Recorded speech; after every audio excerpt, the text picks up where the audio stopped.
Tim McMillan and his brother Steve of Southern Grace Farms, Enigma, Georgia, are seventh-generation farmers in South Georgia's Berrien County. Farming since 1983, he says 2012 was the most perfect year he's ever seen for peanut production. Congratulations on the profitability award. And what do you do to make it profitable? That bottom line means a lot, I know. What are the practices you put in? Well, I'll tell you, Mr. Jimmy, I think the main thing is to be timely with whatever you do. And I don't have a special recipe. I basically follow what the Extension Service recommends, and it usually turns out pretty well. You've probably got a real recipe that's been handed down over the years. I know your conservation practices are great, and everything you do apparently makes it work out for you. Yes, sir. Some of the conservation plans we have on the farm was developed back in my granddaddy's day, and we've maintained them all these years.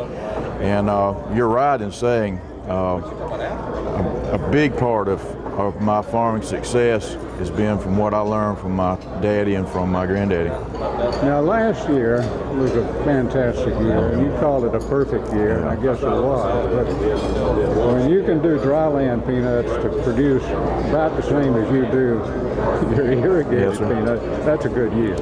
Yes, sir. Yes, sir. It's an unusual year. I'd never had a year like that before. Yeah. The irrigated had always been quite a bit better than the dry land, but the rains just fell just right and the temperatures were perfect. And what were the yields? We yielded 5,700 pounds on the dry land and 5,900 pounds on the irrigated. Now, what would your great-great-grandfather say about that kind of yield? I think he probably would shake his head and say, "Son, I don't believe it." If you get that close to 6,000 pounds, you've accomplished something, but I understand from Bill Brown, peanut breeder, that's not the end. We're going to go better. Well, that's what I'm looking forward to. That's what I'm hoping. I believe we can go higher.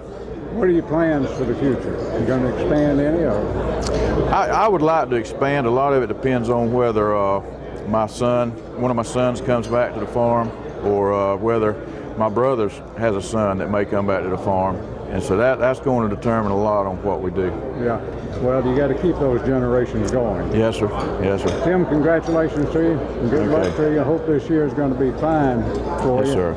It may not be a perfect year like last year, but we'll take it as it comes and do the best we can.